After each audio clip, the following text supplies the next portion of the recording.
Welcome to E-commerce with Coffee, a podcast powered by Amber Engine, where we share e-com secrets for brands over your favorite brew. We start with the caffeine and then leap enthusiastically into behind-the-scenes e-com insights that led to the success of our guests. I'm Nate Svoboda, and I'm about to serve you up the best. Let's get started.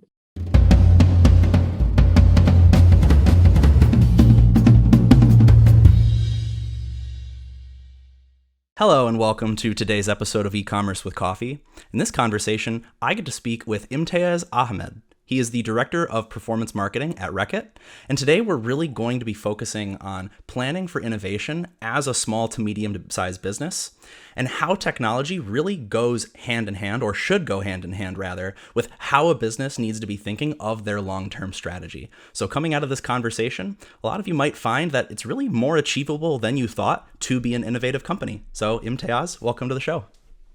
Thank you for having me, Nate. Pleasure to be here. Yeah, pleasure to be speaking with you. Now, we always start the show off in this way. You are a busy person. I'd imagine caffeine has to play some role in your life. For sure. It's the first thing I do in the morning, which is turn on my coffee machine. I think growing up in Australia, if you never had the chance to go to Australia, go to Australia. The coffee scene there is absolutely incredible. I felt very spoilt when I was there. And then coming to the US, I've kind of lowered my standards, I want to say, and I just drink anything that's black right now. But for sure, it is certainly my drug of choice. So it sounds like you're more of a hot coffee guy. Yeah. Oh, actually, I'm getting into my nitro cold brews now. I'm being pretty special when I do get the chance to do the nitro cold brew. I haven't tried what's it called, Copper Luwak.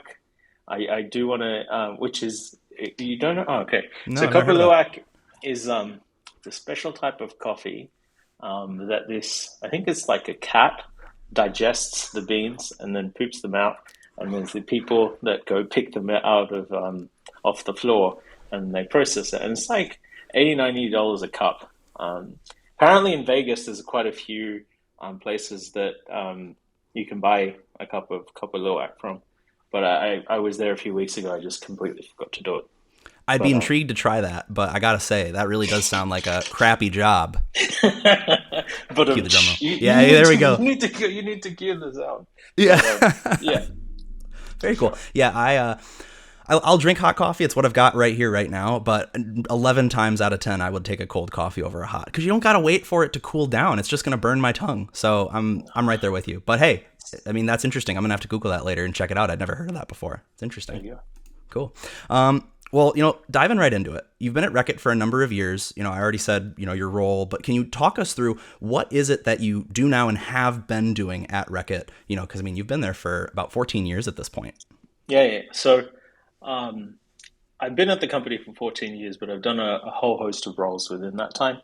I started my journey on the sales side of the equation, which I think is, for anybody getting into entrepreneurship or getting into business, sales is certainly a skill and a skill set that you need to master because no matter how great your idea or how great the thing that it is that you do, if you can't talk to other people about it and if you can't convince them that what you're doing is very special, then you're not going to have business. You're not going to be able to pay the bills. So started my career first 6 years in sales. Then I somehow fell into e-commerce because I was good with Excel and PowerPoint, and obviously that's relevant to digital marketing. And really found what I was really passionate for, which was looking at how technology can be used to solve customer problems. And then I was at a very pivotal time within the CPG world where everybody was, starting to put a lot of money into Google and Facebook, and shifting money away from traditional media into digital media. So I was, a huge part of this is luck, so being at the right place at the right time, but also capitalizing on that opportunity as well. So I had the privilege of launching our first direct-to-consumer e-commerce channels back in the Australian business, which got noticed, and then I moved to London, where I was responsible for scaling out direct-to-consumer businesses across Western Europe and the US. And since then, it's looking at technology after technology, learning how to implement them within the business and leverage them for improving customer experience to bring on business growth. And, that's what I love doing. And Yeah. I'm very lucky to do that as a job. So this is super open-ended, but just given that you've touched the e-com side, obviously, prior to that, talk to us a little bit about the biggest difference in the way that a business needs to operate, or that you as, a team lead, an individual contributor, whatever role that you had at the time, the biggest change that you experienced or saw. It's about timescales and business cycles. So when I started my career, when you work with a grocery customer, their typical business process or business cycle is 1 or maybe 2 times per year. What that means is a grocery retailer will typically have 1 range review or maybe 2 range reviews per year. So the CPG company that works with the retailer, 2 times a year they will launch a new product, right? So their entire end-to-end business process is about 2 times per year or 1 time per year. How do I bring a new innovation to market that matches all of the insights that I have over my consumers or potential people that are going to buy my product? Whereas now, with direct-to-consumer e-commerce, with the likes of Amazon, Alibaba, and all of the digital marketing, all of the digital commerce platforms, as long as your cohort of consumers is big enough to warrant a size of prize that is valuable enough to you, then you can create a business and get started from there. You don't need to wait 1 time per year. And then once you have an audience, let's just pick a number of 10,000 people that really like your product, and from 10,000 people, you can, if you generate, let's say $100 worth of value per year, you've suddenly got a $10 million business. If you can justify that, then how do you serve that 10,000 people every single year? And even if you just add 2 to 5% of growth on that per year, and innovate and change with them, then you've got a great business to work on. So the biggest learning that I've had working in digital / e-commerce versus the traditional retail business that I came from is adapting to business cycles and adapting to the pace of change that consumers now are happy to work with versus the choices that they previously had.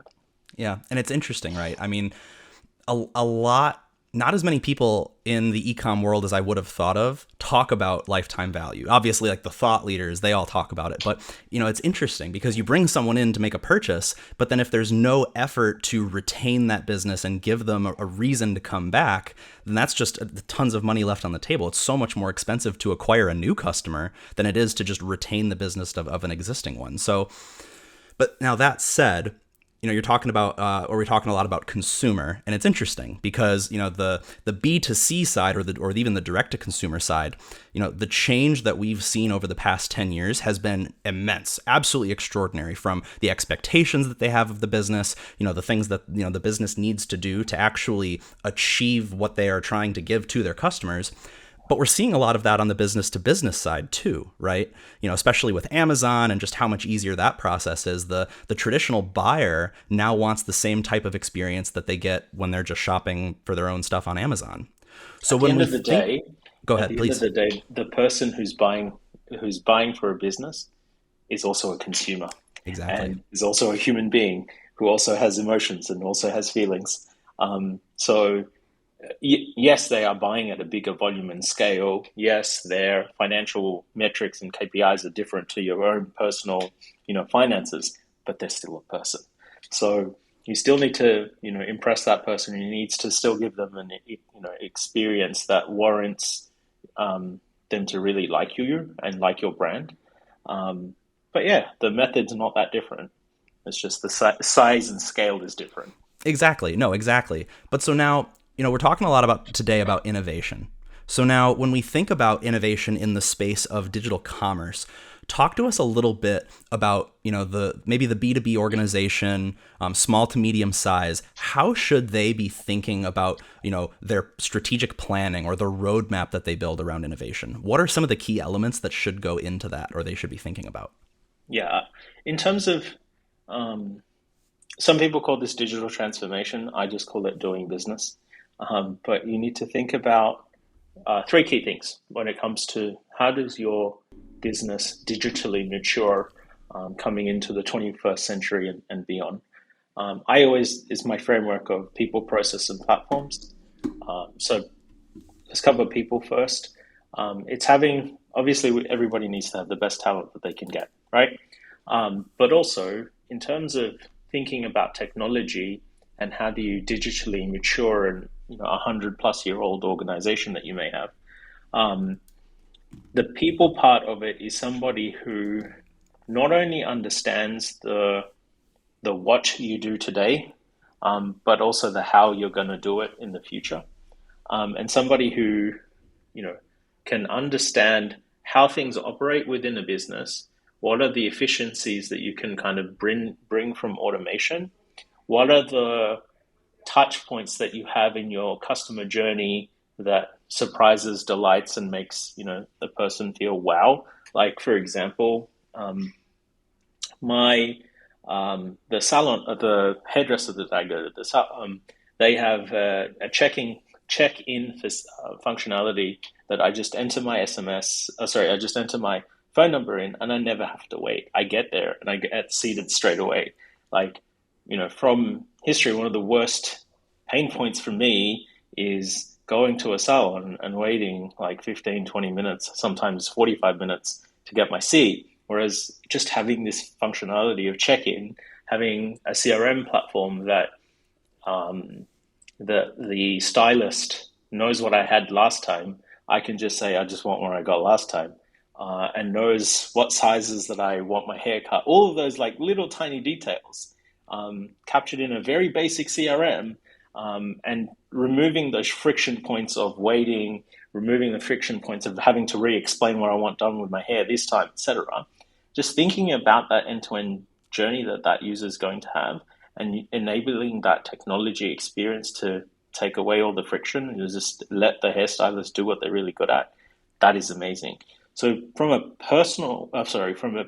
people point of view, you need to have people that understand that consumer journey and then really understand how that technology is going to enable that experience to happen in the most seamless way possible. The second part of this is process. So in a lot of times, especially as organizations get bigger, they develop processes, and those processes are always put in for the right reasons at the time that they're put in. But over time, those processes get old, and they are built on, the business challenge that you were having at that particular point in time. I think it's a Toyota principle where they say for every 2x in people or 3x in revenue, you have to completely rewrite the business processes that you have within your team. So every time you double your headcount, so if you've gone from 5 people to 10 people or 10 people to 20 people, or if you've tripled your revenue from $500,000 a year to $1.5 million a year, you have to just go through every core process in your business and rewrite it from scratch and say, look, that won't necessarily work anymore. So people who understand what they're doing, and then understanding the core processes that you go through as an organization and being flexible with those processes. Just because you did it yesterday, just because it's worked for the last 5 years, doesn't mean it's always going to work. And finally is platforms or technology, right? So a lot of the people, like most people will think digital transformation means buying a new fancy CRM platform or getting a new website that does e-commerce or taking the call center into the cloud and offshoring, stuff like that. That's not digital transformation. That's trying to save some money, which is great. But technology is an enabler to amazing customer experience. And if you think about it that way, and if you have the people and the in processes within the business that can enable technology to do that, then you will get growth. Then you will get that loyalty that I have to my new salon right now, because it is just so seamless every time I go in. So that's how I kind of frame how you think you should think about digital maturity, and the fact that it is an ongoing process. Just like I'm trying to get fit enough to do a marathon one day, and that's going to take me 5 years to do. Every day is an improvement opportunity for a business. Yeah. I mean, even just a 1% improvement over time, right? That's immense. Yeah. It's absolutely immense. And I love the way that you just laid that out, right? So what I'm hearing, you need to have people in place who understand why this is happening and are willing to embrace the change. You need to revamp the process because, the way the business was operating may not work if you're changing a bunch of stuff, whether that be the people or the systems in place. And then you actually do need the technology in some rudimentary level, but that alone doesn't mean that you are digitally transforming your business. So I love that. I love how you just laid that out. But so change is scary, and the rate of change, like we just said a few minutes ago, is only quickening. It's only getting faster. So you gave a great example, and I'm jealous of your hairdresser, by the way, because I've never been able to say just do the same thing. It's always, oh God, did we use a 2 or a 3 last time? I don't even know. It's a total mess when I go. But so thinking about time horizons, right? Some innovations are low-hanging fruit. Some are more strategic and longer plays. How should a business be thinking about their roadmap timeline? And I just keep using the word roadmap, but I really just mean like their plan, their strategy, what they're expecting to do. That is a great question. And I say this heavily depends on people as well. And I say this because not everybody can operate at different timelines. You have operators who are very good at the day-to-day. They're very good at following a process. They're very good at cutting hair, or they're very good at that thing that they're supposed to do. Then you have innovators, people who are very good with whiteboards and come up with creative solutions, and they like to always meddle with the 1%. And then you have this rare breed of people, usually entrepreneurs, who can flex between the two, right? So one of the things that, as a person in digital, as a person in e-commerce, I always feel like I have to have my feet firmly on the ground, get my hands dirty, and understand this stuff. And at the same time, I need to spend the time innovating and creating. As I've matured in my career, I can now spend more time innovating and creating and less time operating, and I've got people to kind of operate for me. But towards the beginning of my career, it was like 95% implement and do and learn and go speak to customers. And I still speak to customers today, but go be literally on the ground, understand every end-to-end process within the business. And then now I've come to a stage where I coach those people how to do their things more efficiently. I coach them in terms of how to bring in automation into their lives, or bring in like business processes to kind of make their lives easier. But now my horizon has shifted to the next 2 years, the next 3 years. What if, in terms of a roadmap of things that we will want to do, and how we will go on and do it, right? So for any business owner, especially if you're a 20-person team, 50-person team, etc., you need to dedicate the time to do it, and you need to have the right people dedicating the time to do it as well. Because if you give the innovation task or the job of change to a person who is way too fixed mindset, who is way too in the weeds of things, you'll wreck them and they're not going to enjoy their job. But if you give the role of go tinker with said problem, go find 5 different ways we can look at this challenge/opportunity and present to me 5 different technology solutions or agency partners that can come and help us implement this, and then develop the plan or a pilot for us to verify whether or not this is a safe bet, or safe enough bet for us to take, I think that's a better approach than to just say, oh, one day, not everyone can be Google and allocate one day a week to innovation.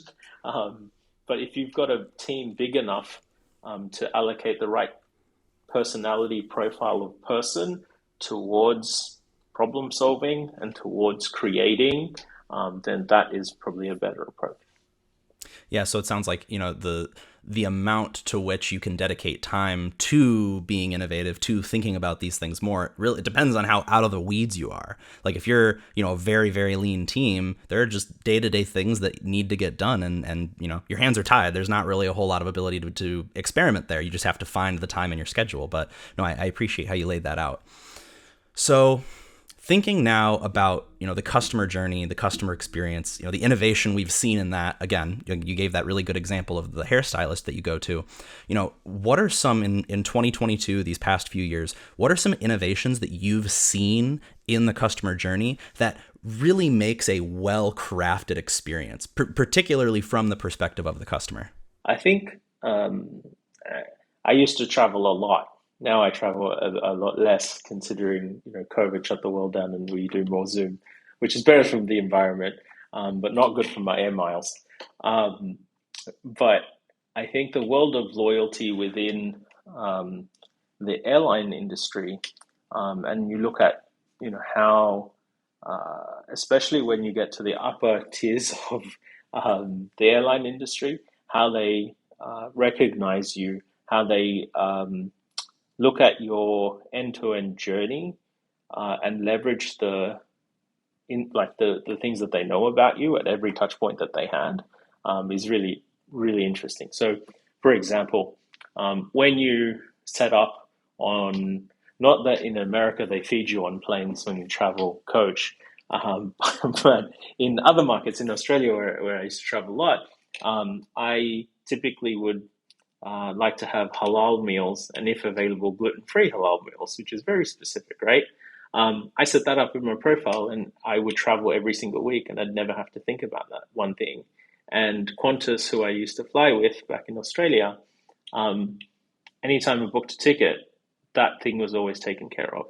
And then uh, Qantas also had a facility which was park and ride. So you'd literally park your car right at the terminal.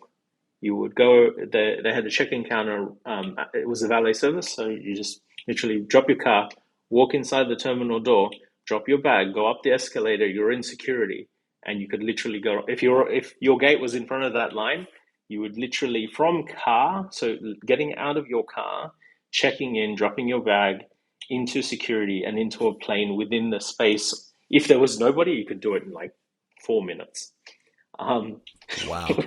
which is unknown. If there was no people, right? So Um, even if there's a few people, it's 10 minutes. Even if there was, yeah, you're talking 10 minutes. And then they would have my nice meal ready for me on the plane after takeoff as well. So from a business traveler point of view, for the period of time that I used to travel a lot in Australia, that was a really nice experience. And then it gets even better.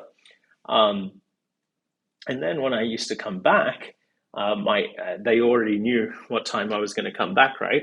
Um, so they would have my car ready for me at the valet service. So I would literally come back, pick up my key. If I requested to, they could even wash my car for me, and they had it completely vacuumed. So it was kind of like another thing done off my to-do list while my car was sitting there for 12 hours that day. So, thinking about all of the value adds that you can do to your customer while you're interacting with them, thinking about um, every point in that journey that they will have with you, whether that's eating, parking a car, washing their car, getting their bags there on time, etc. Thinking about all of those interactions that you can have with them, the value you can extract from them. The car wash cost about 50% more, but I didn't care because it was getting done while I wasn't there and somebody else had to deal with it.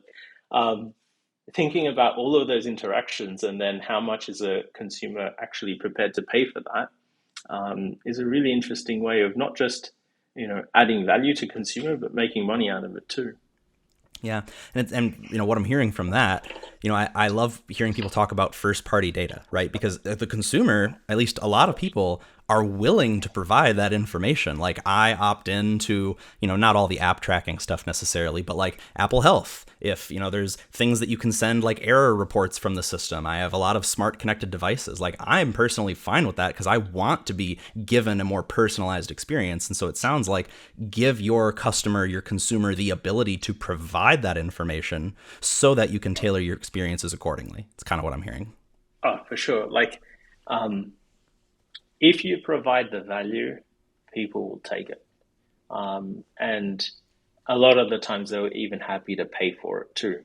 You just have to, demonstrate the value and then put a price on it and see if people are going to buy it. And the worst thing they'll say is, no, I don't want it. And as long as you Yeah. haven't dumped $100,000 or like a couple $1 million behind, implementing said solution, then it's fine. Like for Qantas, for example, adding car washes to the fact that they already had your car for 12 hours in their parking lot, that didn't cost them much. They got a third party contractor to come in and do it, but they're making a markup on the fact that my car's sitting there. So there you go. Yeah. Well, so then I'm going to ask you to, you know, look into your crystal ball, predict the future a little bit here. You know, people talk about metaverse and, you know, integrated retail and, you know, obviously artificial intelligence. That's not necessarily new. You know, are there any disruptions that you see coming in the future? Maybe they're not here now, but you see them on the horizon and you're excited about them, especially as they relate to digital commerce, e-commerce, online selling, et cetera. Um, I think the world of discoverability when it comes to new brands and new things is super interesting, especially when you think about how people will live digitally in the future. If you look at all of the fashion houses, for example, and all the clothes and the things that they're dropping into the metaverse, and people with lots of money dropping lots of money on literally JPEGs in the metaverse, or 3D JPEGs, I should say, is fascinating, right? So the world of retail and the world of physical goods, I think the way people are going to discover brands has already changed and is only going to change more, even more in the future. I think the role of influencer or, yeah, the role of influencer or person of influence in the metaverse is going to be interesting, depending on, how many people move into the metaverse and how many hours a day people um, commit to the metaverse. But we're already there. Like, if you really think about it, what is the metaverse? The metaverse is a real time experience that two or more people are having at the same time. Clubhouse, I don't know how they're doing right now, but Clubhouse is a metaverse experience. You're in real time with multiple people. I spend on average 5 to 6 hours a day on Teams. That is a metaverse experience because I am interacting in real life, in virtual life with other people in real time. So, suddenly you have millions, if not billions, of people interacting with each other in real time over a virtual means. Now that opens up opportunities for brands and opportunities for technology companies to provide experiences that are contextually relevant. This morning, I Ubered to work because my wife had the car, and Zoom put an ad in Uber between my house and my office. They know where I work, right? And they were advertising Zoom, contextually relevant to me as a business person coming into the office, right? Um, that contextual relevancy piece and seeing relevant content, ads, whatever you want to call it, is the new way to sell.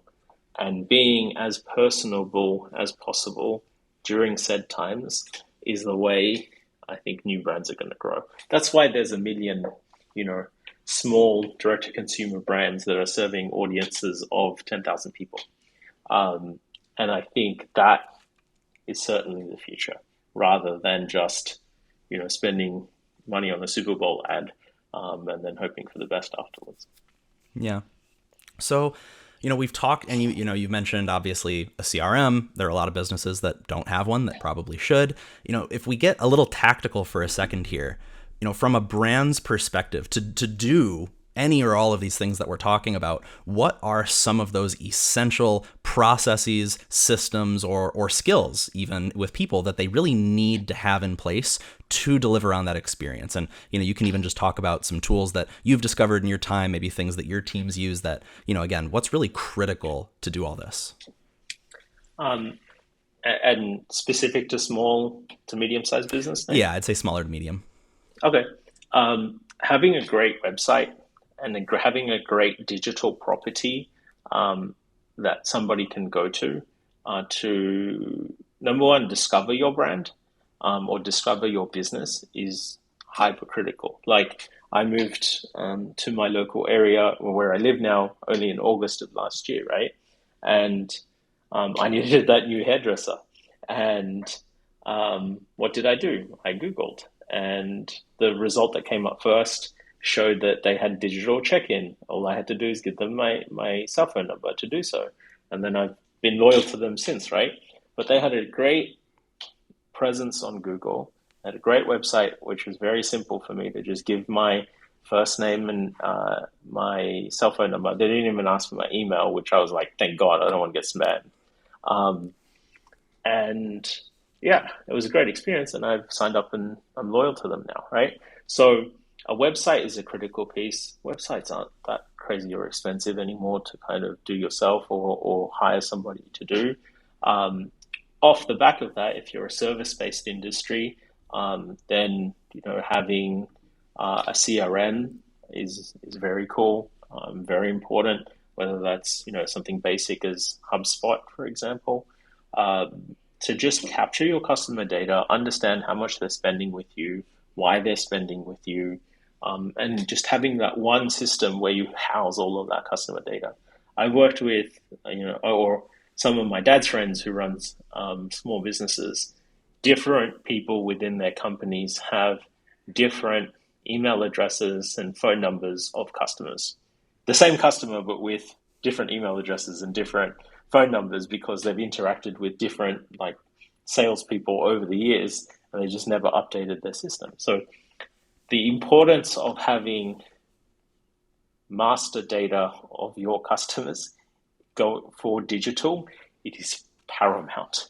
Just that data governance, the basic data governance of just having one set of data on who your customers are and all of their important information, like phone number, email address, billing address, all of that stuff.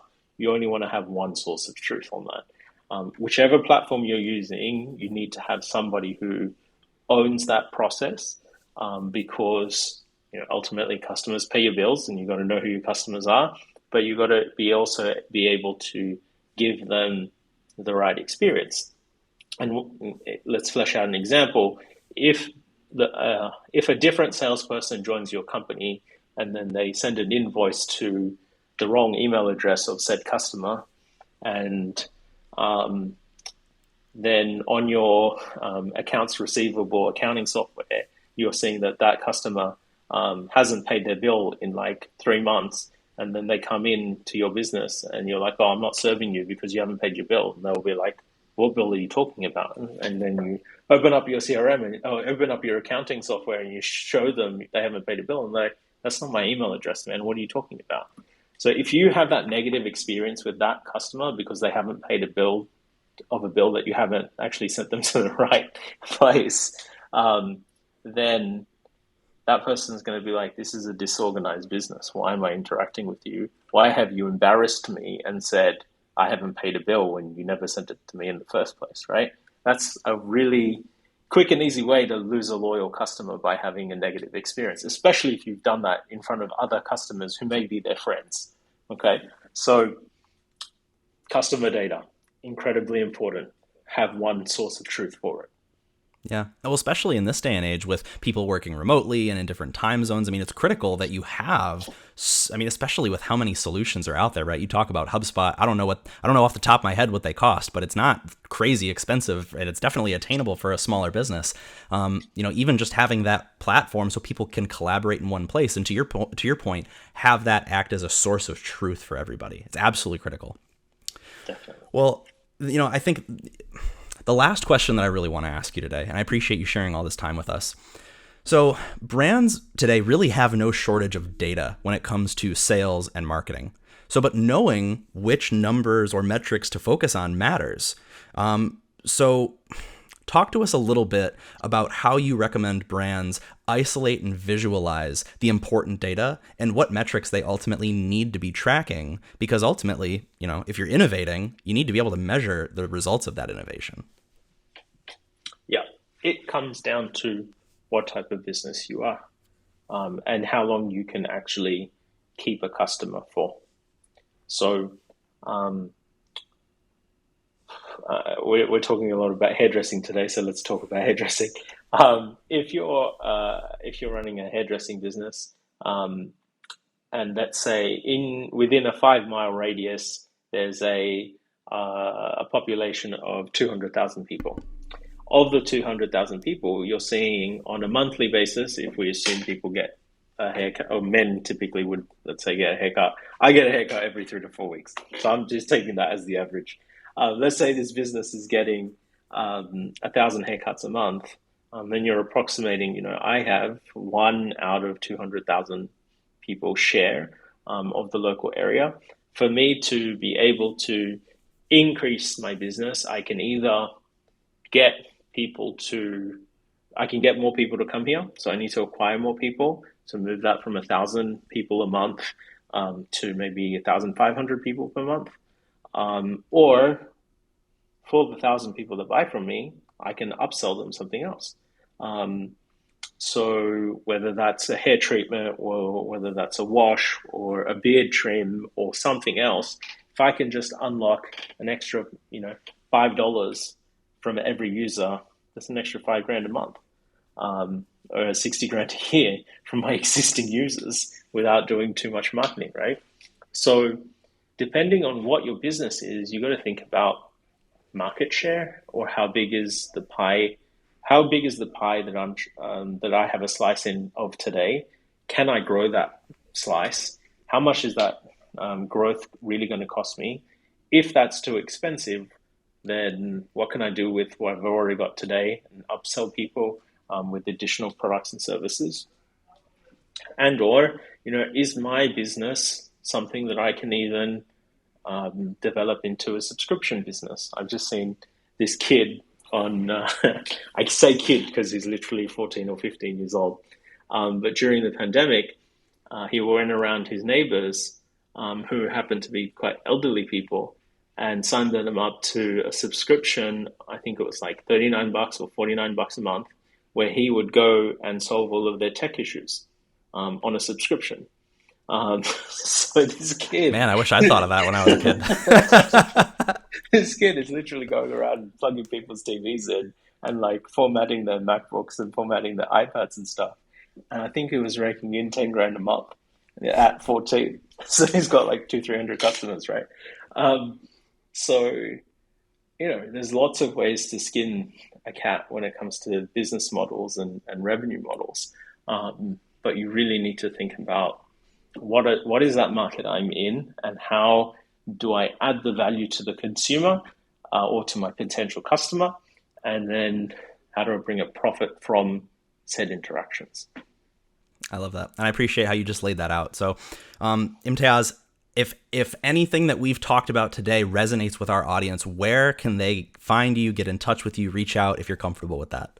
Sure. I have a blog called imtiaz.com where I haven't written in it in a long time, but I usually do post all of the things that usually post my podcasts and other interviews that I do on there.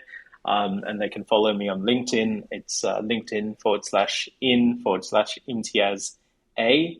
Or you can follow me on Twitter or Instagram. My handle is III Imtiaz as well. And yeah, I'm always happy to, if anybody's got questions about technology and anything that I've previously worked on, always happy to Awesome. help. Awesome. Well, thank you very much for sharing all your time with us. I look forward to having you on for future conversations. Lovely. Thank you, Nate. It's been a pleasure. Take care. That's it for this episode of E-commerce with Coffee, powered by Amber Engine. If you haven't gotten your fix yet, be sure to get more e-commerce brand secrets on our website at amberengine.com. And don't forget to subscribe for more episodes.